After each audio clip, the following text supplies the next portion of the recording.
दोस्तों नमस्कार, मैं प्रफुल्ल कोलख्यान। आज बातचीत करते हैं हमारे देश की जो भी की परिस्थितियां हैं उसके पर। देखिए, चारों तरफ जिस तरह का वातावरण बना हुआ है, राज्यसभा में नेता प्रतिपक्ष और कांग्रेस के अध्यक्ष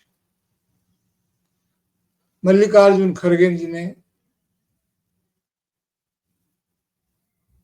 जांगड़ा जी के रामचंद्र जांगड़ा है, एक भारतीय जनता पार्टी के राज्यसभा के सांसद हैं। उन्होंने ये कहा कि पहलगाम में जो पर्यटक शहीद हुए, जो मारे गए, जिनकी हत्या हुई, उनकी पत्नियों में वीरांगना का भाव नहीं था, इसलिए उनकी हत्या हुई। अब ये कैसा बयान है? बताइए, वो ये नहीं कहते हैं कि सुरक्षा की चूक हुई। सरकार इस बात को मानती है कि चूक हुई, सर्वदलीय मीटिंग में इस तरह की बात कही गई, लेकिन उनके राज्यसभा सांसद वीरांगना के भाव की कमी की बात कह रहे हैं और कोई रोकने वाला नहीं है। कोई ये कहने वाला नहीं है कि आप जो पीड़ित है उसे ही दोषी ठहरा रहे हैं। एक निहत्था आदमी क्या करती हो वहां? आप वीरांगना के भाव की बात, बड़े वीर बहादुर हैं आप। ये वीरता की कौन सी परिभाषा है, कौन सी मांग है? यह क्या हमारे लोकतांत्रिक समाज के अनुकूल है? लेकिन भारतीय जनता पार्टी के लोग उन्हें कोई रोकने के लिए तैयार नहीं, कोई उन पर उसकी बात नहीं करेगा। राहुल गांधी कल पहुंच गए थे, वहां युद्ध प्रभावित इलाके का घरों का लोगों से मिले, घरों का दौरा किया, वहां के लोगों से मिले, टूटे फूटे घरों में गए, उनका दुख दर्द समझा, बांटा, सहानुभूति जतलाई। हमारे जानते तो कोई सरकार का प्रतिनिधि, हमारी चुनी हुई सरकार का कोई बड़ा प्रतिनिधि, यानी कि कोई मंत्री, प्रधानमंत्री तो खैर नहीं ही गए, अब तक नहीं गए होंगे, पता नहीं कोई योजना बना रहे होंगे, उनकी बेहतरी के लिए योजना बना रहे होंगे, लेकिन यह सच है कि वो नहीं गए। अब नहीं गए तो इस पर कोई क्या सवाल करे? जाना चाहिए था। विपक्ष सवाल करता है। राहुल गांधी आए, उन्होंने प्रेस में इस बात को कहा, पब्लिक डोमेन में है, ये एक बड़ी त्रासदी है। अब ये त्रासदी कहे जाने पर भी आपत्ति है। भारतीय जनता पार्टी के प्रवक्ता ने इस पर घोर आपत्ति जताई और ये बताया कि इतने लोग शहीद मारे गए, इतने निर्दोष पर्यटकों की हत्या हुई, और फिर आप इस तरह की बात उसे त्रासदी बता रहे हैं। अरे तो क्या बताया जाए? नहीं होनी चाहिए थी, निर्दोष पर्यटकों की हत्या नहीं होनी चाहिए थी, ये गलत है। और जो अगर कोई दोषी भी है तो उसकी सजा देने के लिए हमारी व्यवस्था में न्यायालय है, अदालत है। अदालत से सजा का निर्धारण होता है, अदालत से दोषी और निर्दोष का निर्धारण होता है, न कि किसी दूसरे के द्वारा। बहरहाल वहां चूक हुई, निर्दोष लोगों की हत्या तो और मर्मांतक है, लेकिन इस चूक में के कारण क्या है, इस पर कोई अभी तक बयान नहीं आया है, उस पर किसी तरह की बात नहीं की जा रही। जिस प्रकार से पाकिस्तान, हम समझते हैं कि पाकिस्तान की ही यह कार्रवाई है, लेकिन हमारी जो नागरिक सहज नागरिक समझ है उसको शायद हम तो मानते हैं, लेकिन दूसरे को समझाने के लिए, अन्य देशों को समझाने के लिए हमारी समझ के साथ साथ सबूत का होना भी आवश्यक है। बिना सबूत के समझ तो हमारे यहाँ, अपने यहाँ उसका मूल है, वो हमारी एक भावात्मा, हम सभी जानते हैं उनके पीछे क्या रहा है और क्या रहा होगा। सहमत है बिल्कुल, पाकिस्तान के द्वारा ही समर्थित है, पाकिस्तान के यहाँ ही इसके तमाम योजनाओं को समर्थन मिलता है, कम से कम उनका शरण मिलता है। वे हमेशा भारत को परेशान करने के लिए इस तरह की गतिविधियों में लगे रहते हैं, लिप्त रहते हैं।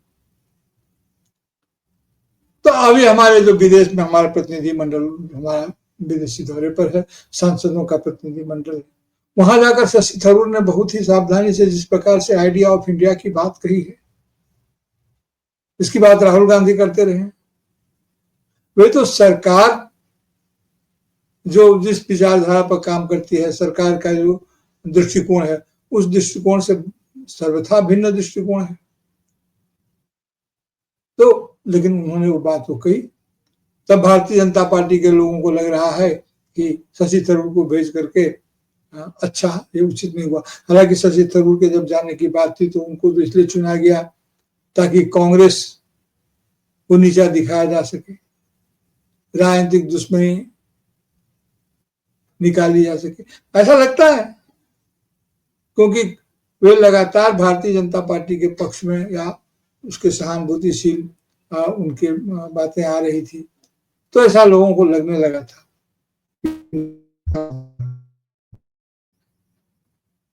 लेकिन ये सब आभासी बात भी हो सकती है। जिस तरह से उन्होंने आइडिया ऑफ इंडिया की बात रखी, वह निश्चित रूप से सराहनीय है। हर लोगों को उस पर ध्यान देना चाहिए। हम उन नेताओं को भी ध्यान देना चाहिए भारतीय जनता पार्टी के, जिन्होंने उन्हें भेजा था, चयन किया। अच्छा, उनकी तो बात रहने दीजिए। विदेश में जाकर के हमारे जो विदेश मंत्री हैं, सुब्रमण्यम जयशंकर जी, एस जयशंकर, उन्होंने कहा, जवाब में कहा कि अप्रैल महीना में, यानी अप्रैल 2025 में 22 अप्रैल को ये पहलगांव की घटना घटी थी, उसी अप्रैल के महीने की बात वो कह रहे थे कि 5% बेरोजगारी दर में वृद्धि हुई है और भारत का 83%, 83% युवा बेरोजगार है। तो ये बात तो देश में भी की जा सकती है ना। इसकी चिंता सरकार में कहाँ है? सरकार तो कभी रोजगार का रौ भी नहीं बोलती। जाने किस दंभ में, किस आत्ममुग्धता में हमें इस प्रकार का की बातें वो कहते रहते हैं। अब सिंदूर नहीं, रक्त नहीं, सिंदूर बहता है, इस तरह की भाषा से राहुल गांधी ने बिल्कुल ठोस सवाल पूछे हैं कि उसमें क्या हुआ था, कैसे ये घटना घटी, सुरक्षा में कहाँ चूक हुई, यह बताने का कष्ट किया जाए देश को। यह बताया जाए कि उन आतंकियों को खोजने की, उन्हें पकड़ लाने की, उन्हें कानून के सुपुर्द करने की क्या प्रक्रिया है। ऑपरेशन सिंदूर जब शुरू हुआ तो जब वो एकदम बढ़त बनाने की स्थिति में था, तो अचानक उसे क्यों रोक दिया गया? ऐसी कौन सी बात स्थिति विकसित हुई? जो भारत के पक्ष में था, हमें से कोई युद्ध नहीं चाहता है, लेकिन अगर एक युद्ध एक बार भड़क गया तो उसको एक तार्किक परिणति तक उसको तो पहुंचना ही चाहिए था। और खास करके कोई विदेशी ताकत, अमेरिका के राष्ट्रपति पूरा श्रेय ले रहे हैं। जहां कहीं भी मौका मिलता है वो धौंस जमाने से चूकते नहीं। वे कहते हैं कि भारत और पाकिस्तान के बीच उन्होंने सीज फायर करवा दिया, कभी बोलते हैं कि नहीं मीडिएट नहीं किया, कभी बोलते हैं कि नहीं बातचीत की, मध्यस्थता नहीं की, बातचीत की, जो भी किया।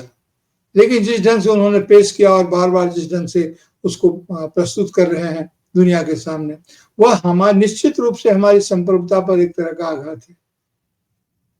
तो अगर वो ऐसा कह रहे हैं तो हम भारत सरकार उस पर कुछ कह नहीं रही।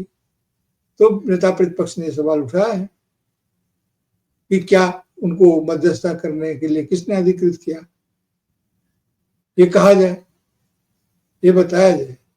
और अगर नहीं अधिकृत किया है तो एक कड़ा संदेश जाना चाहिए अपने यहाँ से कि बार बार इस तरह से ये बातें उठा करके आप हमारी संप्रभुता पर आघात न करें। लेकिन यह भी नहीं कहा जा रहा है। अब कुछ समझ में नहीं आ रहा है। अगर विपक्ष कोई बात करे, लोग रोजी रोजगार की बात करें, तो ये कह दिया जाता है कि ये न्यू नॉर्मल है, ये युद्ध जैसी स्थिति है, अभी राष्ट्र में एकता की जरूरत है। लेकिन सत्ताधारी दल को जब चाहे तो वो राजनीति कर ले, जब टिकट में रेलवे की टिकट है उस पर तस्वीर छपवा ले, प्रधानमंत्री सैन्य वेशभूषा में पोस्टर उनका बन जाए, रक्षा मंत्री राजनाथ सिंह भी सैन्य वेशभूषा में देखे जाएं, यह सब चलता रहे। लेकिन रोजी रोटी की मांग अगर कोई उठे, कोई सवाल करे तो वो बात नहीं होनी चाहिए। ये इनका इरादा है। अभी देखिए स्थिति कितनी भयावह हो गई है। स्थान जगह का नाम क्या बताना और क्या इसमें, लेकिन एक घटना घटी है, निश्चित रूप से आप लोगों की नजर में ये बात गई होगी। अब एक दुकानदार पर एक ग्राहक गया, ग्राहक को कुछ लेना था। दुकान पर दुकान का जो मालिक थे वो थे और उनका छोटा सा बच्चा भी था। ग्राहक को जो लेना था वो वहां तक उसके हाथ पहुंच नहीं पा रहे थे कद के कारण। तो ग्राहक ने कहा कि बेटे मैं ले लूं। इस बात पर वो इतने भड़क गए कि मारपीट की नौबत आ गई और कि मेरे बेटे को बेटा कैसे कहा। ये किस समाज में हम जी रहे हैं? क्या सोच करके इस बात पर जो है इतना भड़क गए होंगे या स्थिति ऐसी खराब हुई होगी, आप कल्पना कर सकते हैं? कहाँ बीच रास्ते पर वो इस तरह का काम करने लगते हैं। चर्चा करने में अच्छी नहीं लगती, लेकिन कोई रोक टोक नहीं है ऐसे कहने का सिलसिला। आज बहुत सारे कानूनी फैसले भी होंगे। अगर कानून का इस्तेमाल हथियारों की तरह किया जाएगा, देखिए कितने के सारे केस राहुल गांधी पर लगे हुए हैं।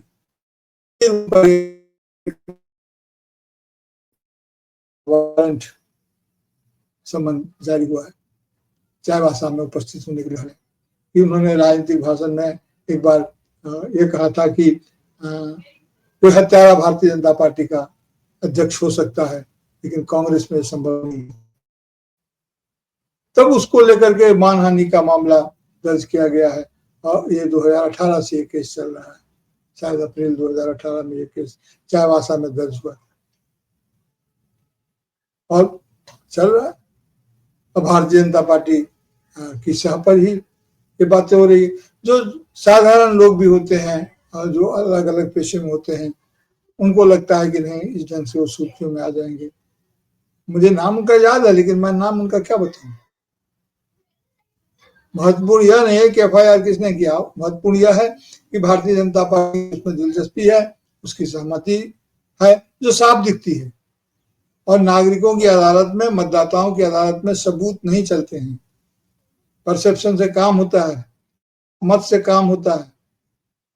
सबूत तो अदालत में दिए जाएंगे, अदालत की जो कार्रवाई होगी उसे वो देखेंगे। पिछली बार भी जब ये संबंध हुआ था तो शायद राहुल गांधी नहीं गए थे। इस बार पता नहीं क्या करेंगे, जाएंगे नहीं जाएंगे, ये तो उनका मामला है। मेरा ख्याल है कि जाना चाहिए और मुझे लगता है कि अगर जाएंगे तो चेतराम वो वहां भी खोज देंगे। याद है ना पिछली बार जब गए थे तो एक जो चर्म शिल्पी हैं उनकी दुकान पर, उनका नाम चेतराम था, उनकी दुकान पहुंच गए तो एक बहुत बड़ा यही एक इशू बन गया और उसी को लेकर के पूरा मीडिया में प्रचार मिलने लगा। तो सवाल यह है कि किन घटनाओं की चर्चा की जाए, किसकी चर्चा नहीं की जाए। अभी तो भयानक है, लेकिन फिलहाल जो युद्ध जैसी परिस्थिति है, इस परिस्थिति से देश को जितना जल्दी निकलना हो उतना ही जरूरी है। ऐसा इसलिए जरूरी है क्योंकि जो जीवन के और भी जो कारोबार हैं वे रुके तो नहीं रह सकते हैं। अभी देखिए कि जिस प्रकार की स्थिति है, भारत चौथी अर्थव्यवस्था के रूप में भारत अब दुनिया में खड़ी है, विश्व की चौथी अर्थव्यवस्था है। लेकिन इसका लाभ जनता को मिलना चाहिए। अगर विषमता की खाई इतनी जबरदस्त रहेगी कि इसका लाभ लोगों को न मिले तो बहुत दिक्कत है। और अगर यह दिक्कत है तो उससे क्या हो सकता है, उससे फिर क्या फायदा। तो तमाम तरह की स्थितियां हैं, उन स्थितियों पर विचार किया जाना चाहिए और वो विचार करते हुए ही हम सार्थकता की तरफ बढ़ सकते हैं। जी हाँ, चौथी अर्थव्यवस्था बन जाने के कारण हमें इसे सेलिब्रेट करना चाहिए, बधाई देनी चाहिए एक दूसरे को। लेकिन हमारे जीवन स्तर पर भी तो इसका कोई सकारात्मक प्रभाव, सकारात्मक असर पड़ना चाहिए। इन तमाम बातों पर आप भी सोचिए, मैं भी सोचता हूँ और फिर अगले वीडियो में नए विषय के साथ उपस्थित होता हूँ। तब तक के लिए नमस्कार। आपसे अनुरोध है कि इस वीडियो को पसंद करें, लाइक करें, अपना समर्थन दें और विचार प्रक्रिया को आगे बढ़ाने के लिए अपना कमेंट जरूर लिखें, अपनी टिप्पणी जरूर लिखें। जी धन्यवाद, शुक्रिया।